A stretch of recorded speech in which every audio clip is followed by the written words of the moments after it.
নমস্কার বন্ধুরা, আপনাদের সকলকে আমার ইউটিউব চ্যানেল অ্যাস্ট্রোপ্রশিতে স্বাগত। আশা করি আপনারা সবাই ভালো আছেন এবং সুস্থ আছেন।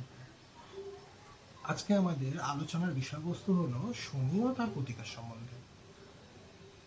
আমাদের সমাজে ইভেন আপনাদের মধ্যে অনেকেরও মনে শনি নামটা শুনলে ভয়ভীতির উৎপন্ন হয় এবং অনেকেই ধারণা করেন যে শনি মানেই অমঙ্গল, বিপর্যয় এবং সর্বনাশ, কিন্তু আসল বাস্তবটা একেবারেই উল্টো। বরঞ্চ শনির গুরুত্ব আমাদের জীবনে গভীর এবং অপরিহার্য। সনাতন ধর্মে শনিদেবকে কর্মফলদাতা বলা হয়েছে। সুতরাং মানুষের প্রতিটি কর্মের কঠোর হিসেব রক্ষক উনি, এবং উনি এমন একজন দেবতা যিনি মানুষকে কখনো কিন্তু ক্ষমা করেন না। মানুষের কর্ম যেমন ভালো মন্দ উভয় প্রকৃতিরই হয়, ঠিক সেরকমভাবে গ্রহরাজের প্রদান করা যে ফল সেটাও কিন্তু ভালো মন্দ হয় মানুষের কর্মানুযায়ী। একটি ব্যক্তি যদি সততার সাথে কঠিন পরিশ্রম করে, তাকে যেমন গ্রহরাজ সেই কর্মের ফল দ্বারা তাকে পুরস্কৃত করেন, ঠিক সেমনি কোনো মানুষ যদি সৎ হয়, অহংকারী হয়, ব্যভিচারী হয়, দুর্নীতিগ্রস্ত হয়, তো সেই মানুষকে গ্রহরাজ তার দশা অন্তর্দশার সময় চরম শাস্তি প্রদান করে। এবার দ্রষ্টব্য বিষয় এটা যে আমরা যেটাকে শাস্তি বলে গণ্য করছি সেটা আদৌ কিন্তু কোনো শাস্তি নয়, সেটা হলো আমাদের জীবনকে ট্রান্সফর্ম করার একটা প্রক্রিয়া মাত্র। ইভেন শনি আমাদের জীবনে কিছু গুণের সমন্বয় করে, যেমন হলো ধৈর্য।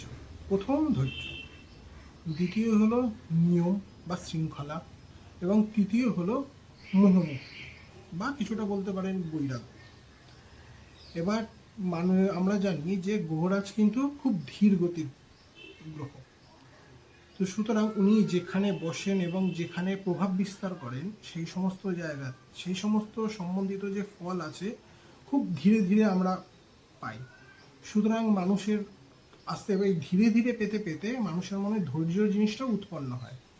এবং দ্বিতীয় হলো, এবং যখন কোনো জিনিসের ধৈর্যের সাথে আপনাকে যখন কোনো কাজ লম্বা সময় করে যেতে হবে, তখন একটা শৃঙ্খলাও চলে আসে। এবার তৃতীয় যে জিনিসটা হলো সেটা হলো মোহমুক্তি। এই মোহমুক্তি ব্যাপারটা মানুষের জীবনে বিপরীত পরিস্থিতি যতক্ষণ না আসছে ততক্ষণ এটা হবে না। কারণ হচ্ছে আপনি যখন ভালো পরিস্থিতিতে থাকবেন তখন আপনার যে তৈরি করা যে কৃত্রিম যে সম্পর্কগুলো সেগুলো আপনার আশেপাশেই থাকবে, কিন্তু যখন বিপরীত পরিস্থিতিতে আপনার জীবনে আসবে তখন কিন্তু সেই কৃত্রিম সম্পর্কগুলো কিন্তু কেটে বেরিয়ে যাবে। সুতরাং সেই সময় কিন্তু আপনার সেই সম্পর্কগুলোর সাথে যে মায়া বন্ধনে যে মানুষ জড়িয়ে থাকে সেগুলো থেকে মানুষ অনেকটা মুক্তি লাভ করে। এবার একটা জিনিস মানুষের মধ্যে বলা হয় যে শনি কারোর জন্মকুষ্ঠিতে খুব খারাপ আছে, খুব ভালো আছে, কিন্তু আমরা জানি উনি যখন কর্মফলদাতা, তো উনি কি আদেও কারোর খারাপ হয় বা পুরোপুরি ভালো হয়? আমার যদি বলেন আমার নিজের জীবনের যে এক্সপিরিয়েন্স সেই হিসেবে শনি না ভালো হয় না খারাপ হয়। আপনার কর্ম যেরকম আপনি করবেন সেরকমভাবে হয়।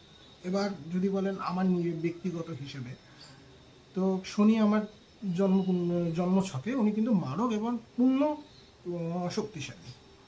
সুতরাং এবার শনির দশা অন্তর্দশা আমার খারাপ পরিস্থিতি চলার কথা, কিন্তু কর্মের দ্বারা কিন্তু ওটাকে নিয়ন্ত্রণ করা হয়েছে। সুতরাং আমার আপাতত যদি বলেন কোনো খারাপ পরিস্থিতির উপর নেই।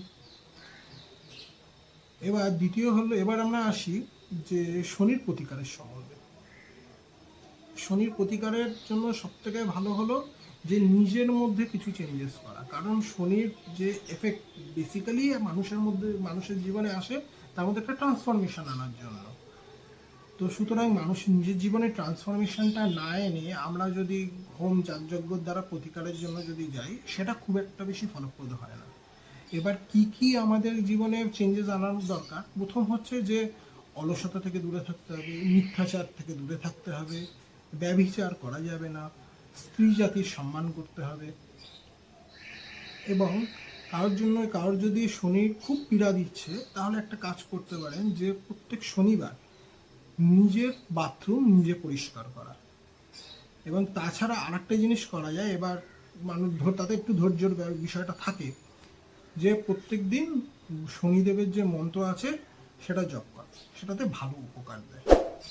আশা করি আপনাদের এই ইনফরমেশন ভালো লেগেছে। সুস্থ থাকবেন, ভালো থাকবেন।